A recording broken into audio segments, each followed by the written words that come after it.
Hello, my friends. You see what is happening? There is Zelensky, a president of Ukraine, who went to Sweden today, and there is the Swedish Prime Minister on his left. And behind there is a well-recognized Gripen Fighter Jet. Awesome, fantastic airplane, especially the newest modification, which is called JAS 39 Gripen version E. So this E modification is the newest one. The fighter jet is made by Saab company, and Ukraine is willing to get around 150 of those units. From 100 till 150, it's the initial information we have obtained from this meeting. So blue and yellow help blue and yellow, and you might say it's the fantastic news. I agree with you, it's awesome, but there is always a big but. So at first it's the initial document that was signed, so it's just the very beginning of this entire very long process for Ukraine to obtain those fighter jets. They cannot respawn them just like that from their factories and present to Ukraine.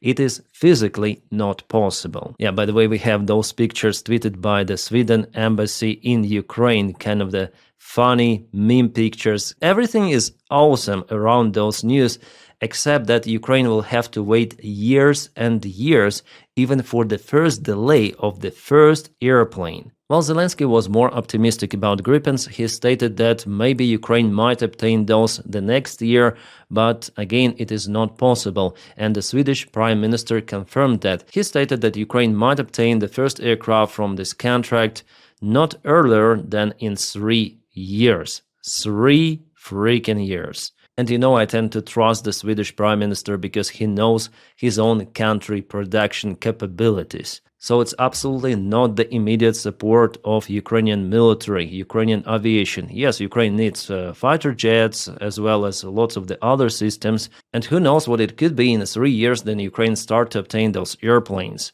Yeah, for now the situation on the front lines is mostly standstill with just minor fluctuations.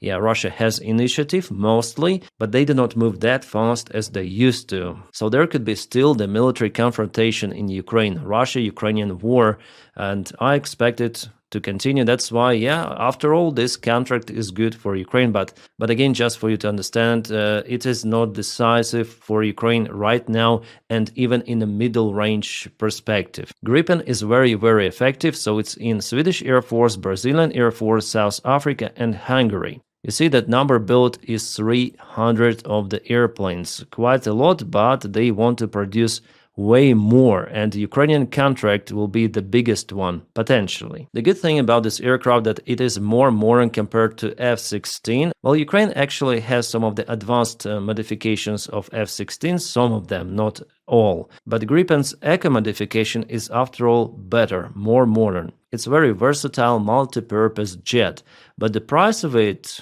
is quite high. Well, it's still lower than F-16. For the used one, I think it's 40 up to 50 million, but for the new one, roughly 150 million. So the total price of this contract just for the airplanes is roughly $22.5 billion. And here we just speak about the iron, not the training of the personnel, maintenance, pilots, weapons, and so on. So in perspective, it could be 30 billion or even more if we count everything. And as you understand, for now, this price list is unrealistic. And Sweden just cannot give those airplanes, produce and give them to Ukraine, unfortunately. We live in this modern-day capitalismus, I think, after all, luckily. And for every sort of the job, for every sort of the production, there should be a payment. And can Ukraine pay $30 billion? Of course not. Maybe Ukraine, in the best case scenario, could purchase a couple of the aircraft of the type, not more. So of course this deal was agreed with our investors in Europe, who also take care about their defense. They understand that Ukraine is the only actual military force which is capable to hold Russian aggression. That's why in perspective, especially when we speak about many years of this contract, I don't think that there will be some of the obstacles for Ukraine to obtain funds for Gripens. And Sweden also partially will invest in that as the part of NATO and European Union. But again, I wouldn't be too much optimistic. This deal should have been done in 2022 for it to work right now. For the pilot training, it will not take that much time then to produce that number of the airplanes for Ukraine. And Ukraine absolutely needs the big number of the planes. You see, Ukraine already has F-16s, but the number is not enough to operate on the front lines, so they're just used as the anti-drone, anti-missile warfare behind the front lines, shooting many of the Russian Shahed drones and Ha-22 missiles. By the way, the last night there was also the massive Russian strike on Ukraine. I'm gonna speak about it in the next video. This video I want to dedicate for aviation topic, especially Gripen, those breaking news we have, and I want to speak about it because it's my field. Yeah, I used to be pilot, so I know something about it, even though I'm not a military guy, but I like to speak about aviation. So nowadays, for example, against the Russian Sukhoi 35, you cannot put F-16. That's why Ukraine needs absolutely bigger number of those ancient airplanes, yeah, compared to the modern day produced planes. Even though those F-16s were modernized, but the top has already been reached, you cannot jump over it. The Russian fighter jets are way better, whether we like it or not, but the modern day jets, Sukhoi 35 and even Sukhoi 30 MS, they're much better. So to conquer them, Ukraine absolutely needs swarm of those F-16s to operate from multiple of the directions, to have this competition on the front lines, and there we may speak about some certain possible advantage.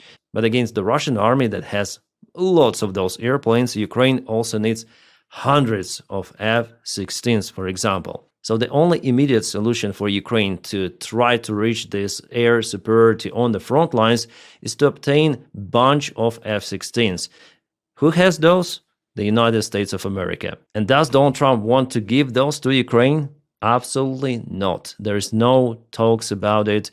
United States actually sent some of the F-16s to Ukraine, but they're not flyable. The Pentagon sent some of the airplanes just for the spare part usage. Nothing more, nothing less. Ukraine even used those as monuments in some of the museums. That's it. Because from some of the airplanes it was not possible to take any sort of the gear. Well, Europe has just a limited number of F-16s and they send those to Ukraine only after they receive F-35s. And for example, Belgium has obtained F-35s, but they will only transfer their F-16s to Ukraine as promised and agreed before once its new F-35s are fully operational. So they obtain those jets, but they look at them and they fly them, they try to think how to make them more effectively, and since they do that stuff, Ukraine is not obtaining crucially needed F-16s. So the first 3 F-35s have already arrived, but it will take about a year to a year and a half to bring them into full service,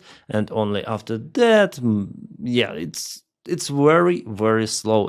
I don't know, the reaction is just pathetic, and it seems like those bureaucrats, they think they can put the situation on hold. No, in Ukraine, everything might change. Now, it's slowed down on the front lines, but maybe Russia may come out with some new ideas of how to break through Ukrainian defense. And maybe in this case, Ukraine wouldn't need those F-16s any longer. Yeah, it's like impossible scenario, you may say, but I'm just stating that Ukraine needs support right now. But this year, Ukraine obtained less support than the previous one, and it's crazy. Just imagine, transferring the existing airplanes will take 1 year or 1 year and a half. And with Gripen contract, we're not speaking about the actual airplanes. They do not exist, they will be produced. So how much time it might take for Ukraine to obtain all of 100 or 150, no one may predict. Yeah, unfortunately, guys, the situation is like that, and Ukraine has to rely even on the Soviet park of the airplanes MiG-29, Sukhoi 27. They're very effective, actually, and Ukraine is using those on the front lines to launch some of the gliding bombs. This freaking A-10 that I have it because it's one of my favorite airplanes, if not the most favorite from all of the military aviation. United States already announced that they're gonna scrap it the next year, so why not to send those to Ukraine? Because Ukraine continue to use Sukhoi 25. It's also the attack airplane. This one is attack airplane. It may drop gliding bombs. It may fly very low. Some people say, oh, you cannot use A-10 without air superiority. No, you can use it, and Ukraine already proved it. Russians are also not using their aviation deep inside the Ukrainian territory. So actually on the front lines, this could be a very, very effective tool if Ukraine obtains those massively. But no, let's send them to the desert in Arizona together with F-16s. and let them rust there under the heat. That's the strange reality we live in. Yes, guys, sorry to disappoint you. I really like the contract that was signed today in Sweden, the initial part of it. We'll see how it goes. But in general, the situation with military support for Ukraine, it's not good. Not good at all. Ukraine should obtain those fighter jets like F-35, the best of the best, to conquer Russian army.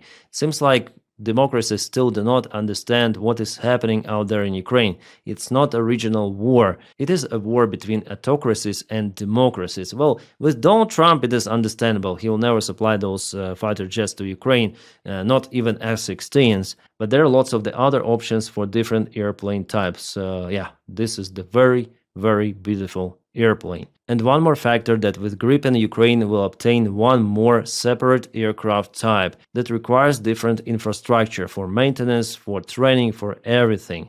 In Ukraine, it's already Soviet aircraft, F-16, Mirage 2000, will be Gripen, yeah? As it happens with the ground forces in Ukraine, there is no any sort of the unification. We fight with what we obtain. Well, I think in the current variant, it's also okay. But of course, it leads to more money which are spent to organize all of that unique infrastructure for every branch of the vehicle, air vehicle, ground vehicle in Ukrainian army. I hope you understand that, yeah? Yes, the war itself is very, very expensive thing, but in case of Ukraine, it could be even more expensive. Well, I hope that this deal will work as fast as possible, and they'll start to produce those fantastic airplanes just right now, day one. Come on. Sweden, we believe in you. Thank you so, so much for your kind support of Ukraine. This could be really a breakthrough if we speak about the Ukrainian aviation. Fantastic, magical airplane, capable really to achieve the air superiority even against the Russian fleet if you have many of those. And my friends, stand by for my next video. I'm gonna update you in a few hours. We have some awesome news coming from the front lines. Ukraine is on counterattack, was capable to liberate one more very important settlement. And if you want to support this channel, my job, which is pretty much not possible without your support, please follow me on Patreon. The link for it is in the video description below, or on membership of this YouTube channel. Click follow to support the job if you are able to, if you wish to. And I wish you all a peaceful sky wherever you are, and have a great time.